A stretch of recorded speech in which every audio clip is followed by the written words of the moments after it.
Halo semuanya, perkenalkan saya Sepinam Risman Tupang dengan nomor induk mahasiswa 2403127296 dari program studi statistika jurusan Matematika, Fakultas Matematika dan Ilmu Pengetahuan Alam, Universitas Riau.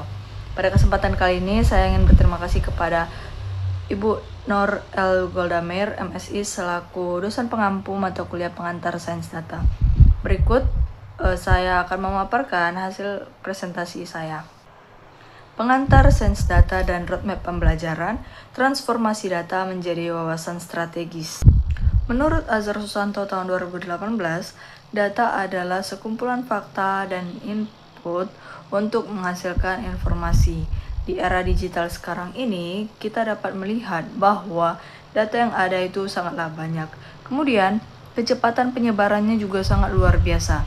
Dibarengan dengan itu, variasi tipe data juga sangat-sangat beragam. Hal inilah yang disebut dengan big data, yang mana ini akan menjadi tantangan untuk era di mana data sangatlah melimpah. Studi IBM menyatakan bahwa data meningkat sebanyak 2 kali lipat setiap 2 tahun. Maka dari itu, sains data hadir sebagai pengekstrak informasi dari data mentah untuk menghubungkan antara data mentah dengan ilmu pengetahuan yang sedang berkembang saat ini, dan dari sini kita bisa memperoleh informasi yang kita inginkan. Sains data sangat berkaitan erat dengan statistika, ilmu komputer, dan juga pengetahuan bisnis. Hal inilah yang akan memberikan pengetahuan dan wawasan-wawasan baru kepada kita yang digunakan dalam pengambilan keputusan. Statistika sebagai dasar utama analisis data, dan yang nantinya pada data science itu akan digabungkan antara statistika dan komputasi untuk mengungkap pola atau tren yang tersembunyi. Serangkaian proses otomatis pemindahan data dari sumber ke tujuan akhir dinamakan pipeline atau life cycle. Nah, ada 7 tahapan life cycle atau pipeline, yaitu pemahaman bisnis, penggalian data, pembersihan data, eksplorasi data, rekayasa fitur, pemodelan prediktif, dan visualisasi data. Penerapan sains data memerlukan tahapan yang sistematis untuk menghasilkan informasi yang relevan. Oke, kita masuk ke tahapan-tahapannya.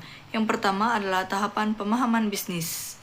Pada tahapan ini, kita harus mengidentifikasi tujuan utama proyek.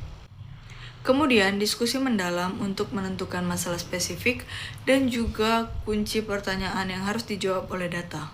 Tahapan kedua adalah penggalian data. Penggalian data ini bisa kita peroleh dari 3 hal. Yang pertama itu adalah internal, yang ini seperti database perusahaan. Kemudian ada eksternal, yaitu mencakup data publik atau API. Dan yang terakhir adalah pengelolaan awal data mentah. Tahapan ketiga yaitu pembersihan data. Nah, di pembersihan data ini, kita menangani inkonsistensi data atau missing values-nya. Kemudian, kita juga normalisasi anomali atau outlier, yang mana ini semua bertujuan untuk mencapai kualitas data yang optimal.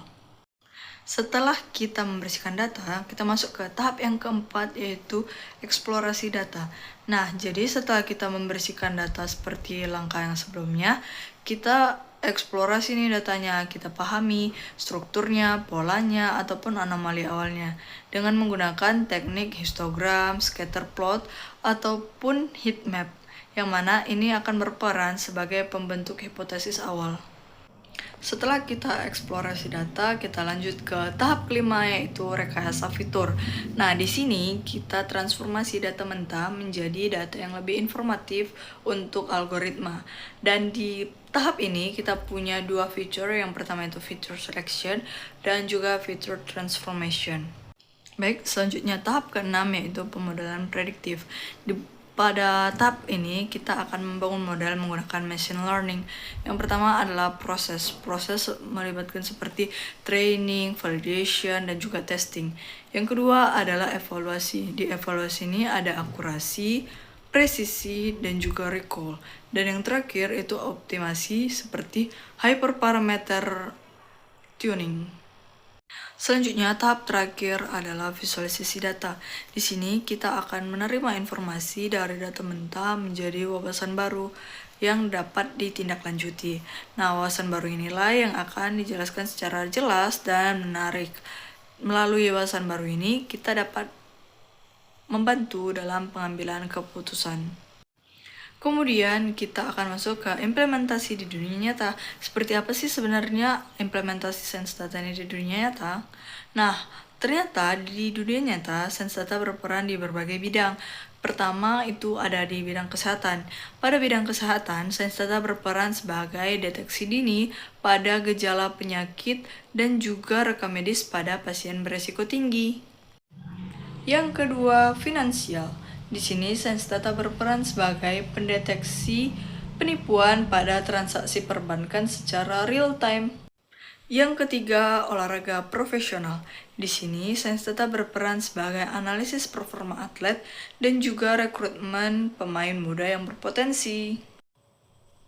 Yang terakhir ada di bidang e-commerce. Nah, yang mana sains data sendiri berperan sebagai segmentasi pelanggan dan penetapan harga yang dinamis. Kita masuk pada roadmap, yaitu fondasi dasar. Yang pertama adalah ilmu matematika dan statistika. Di sini itu melibatkan ilmu seperti kalkulus, aljabar linear, statistik inferensial, dan juga statistik deskriptif. Kemudian yang kedua adalah dasar pemrograman, yang mana ini itu keterampilan untuk otomatisasi dengan menggunakan bahasa utamanya itu adalah Python, R, dan juga SQL. Oke, kita masuk ke roadmap kompetensi inti. Yang pertama adalah pengembangan model, yang mana mencakup evaluasi dan juga validasi sistematis. Kemudian ada machine learning yang mengembangkan model dari data historis. Kemudian exploratory data analysis. Di sini kita akan visualisasi data dan juga identifikasi pola statistik. Kemudian ada pengolahan data, yaitu menggunakan teknik cleaning, validasi, dan juga transformasi. Pada roadmap tingkat lanjut, kemudian ada pengetahuan domain yang memahami konteks bisnis agar analisis relevan. Dan yang terakhir ada soft skills, yang membuat presentasi, laporan, dan juga dashboard dengan menerjemahkan bahasa teknis ke manajemen. Dengan komitmen untuk terus berkembang, seorang data scientist harus belajar untuk membaca buku dan artikel, mengikuti kursus online, dan bergabung dengan komunitas.